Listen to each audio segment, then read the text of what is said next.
Pocket অভাব, তার পাল্টে গেছে স্বভাব। তার মনের রাজ্যে নিল দখল নতুন কোনো নবাব। আমার ভীষণ কষ্ট হয়, আহা সে তো আমার নয়।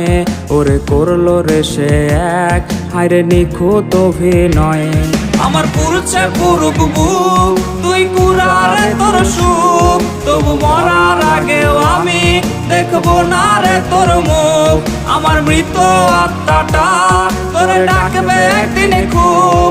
আমি দেখবো সেদিন তুই ওরে কেমনে রবি চুপ। আমার পুরুষে পুরুক বুক, তুই কুড়ারে তোর সুখ। তবু মরার আগেও আমি দেখবো না রে তোর